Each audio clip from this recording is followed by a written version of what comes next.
So, when thinking about constructing our narrative, in the previous video, we talked about writing undistracted and writing often. These are going to be keys to your success as a writer. And then also making sure that we can construct a thesis statement, that objective for our particular writing. Now, before we actually delve into the writing itself, oftentimes it's useful to map out what we're going to be writing about. And this can include using an outline of the major points that we're going to include and maybe some of the details, and then determining what order these are going to occur. And so one of the things that I like to do is to create an outline with kind of this exhaustive list of all the things that I'm interested in including in the writing. And this will continuously be adjusted and updated throughout the writing process, but at least to have something to start with. And then to use either a whiteboard or flashcards or sticky notes or some type of software in which you can move the ideas around to see which the most logical flow of ideas is. So that way the audience stays on the path that you're taking them. Now, if you don't like outlines, you can think about just making a list of the major topics that you're planning to discuss in your writing and then making some type of a flow chart to see how each of those ideas are connected. And there's lots of other ways in which to start planning out our writing.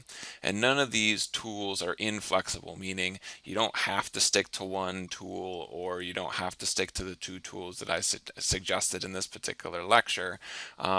But I do strongly suggest that you do some planning out before you start writing because that blank page can be very daunting and can lead to a lot of writers taking more time coming up with the thinking and the planning process than is needed if you're just simply listing out topics and ideas.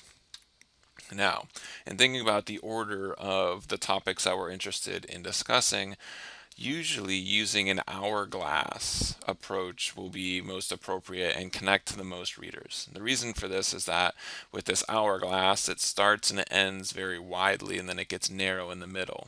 And so with our writing, if we use this approach, we want to think about starting and finishing our writing as broadly as possible and what makes the most sense with regards to the topics that we're going to be discussing and the audiences that we're targeting.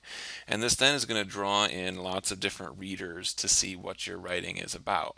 Now, the key here is that you're making the important connections between topics. That way, the jumps between your thesis and these broad ideas is not too large.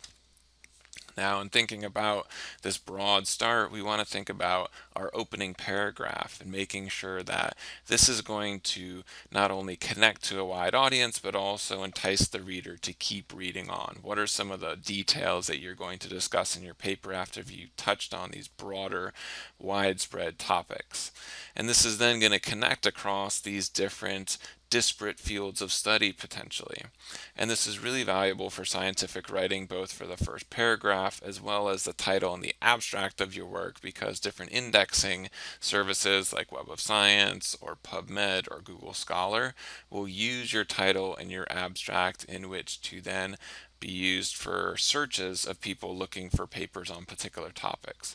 The broader those topics are in your writing, the more people that will then find your writing and potentially read and share that writing. So this hourglass approach is going to be quite valuable to us, and it's also going to allow us to put our thesis statement into a relatively broad context early on in the writing, and then to revisit that thesis statement towards the end, again reconnecting it to a pretty broad field of study or multiple fields of study. Now, when we think about our topic area and trying to incorporate this into a relatively broad field and then narrowing that focus a little bit to our thesis statement, as we continue to narrow on the hourglass, we want to start providing more details about our topic and potentially our study if we're talking about science. Provide examples that illustrate the points that we're interested in sharing. And then to widen back out to the bottom half of that hourglass, starting to reconnect to those broader fields of interest and potentially even further than what we started with. And so using this hourglass approach connects the readers to these broad fields of study, shows them some of the broader impacts that they're going to get from reading your paper. And in thinking about scientific writing, when we're thinking about those broad fields of study. One of the goals is to illustrate to the reader that our particular study or our particular science fits into these fields and why it shows why it's important. And this is going to increase the attention of the reader in knowing that our science is of value and that they should be paying attention to our particular study. Now, after kind of developing this outline and this thesis statement and figuring out how we're going to connect this thesis statement to these broader fields of study, we want to start developing some of the details of our narrative. We want to think about any specific people or places or time periods or methods that we need to include for the reader to understand what we're discussing. We want to also make sure that the reader can actually visualize what we're describing, that they can put themselves into the writing and understand what you're describing, whether that's a specific location, a specific methodology, or a specific organism. Now, one of the keys is we don't want to provide so much detail that the reader gets lost in that detail. But we also don't want to assume that the reader understands common knowledge that maybe that person doesn't. So we want to make sure, again, having the right amount of balance when it comes to this detail.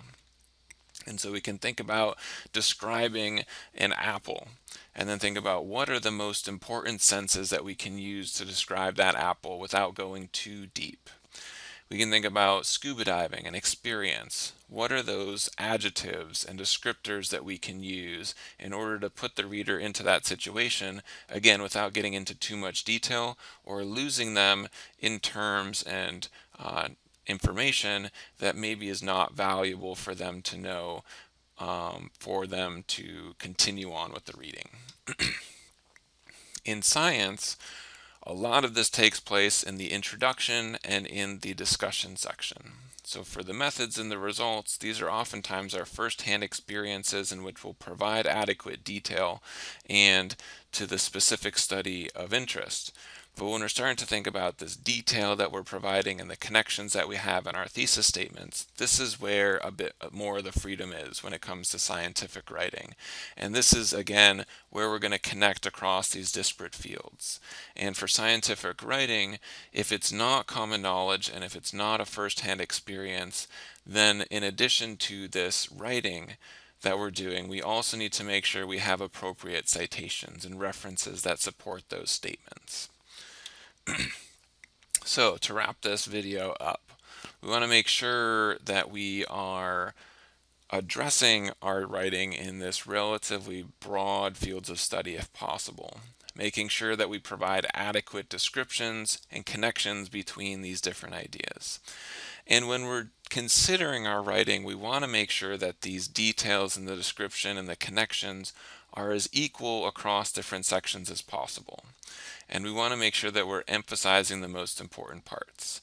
Don't think that any particular page or paragraph or sentence is not valuable in your writing. Each word and each aspect of what you're putting together is of value, in part because somebody's going to be spending their time reading your writing. And this in turn means that you need to dedicate your time to make sure that every minute that person is reading is providing some value to them.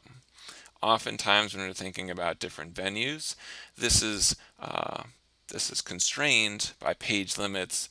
To that in turn reduces the amount of potential information that you don't need to include for your thesis statement to be understood and for it to be connected to those broader areas.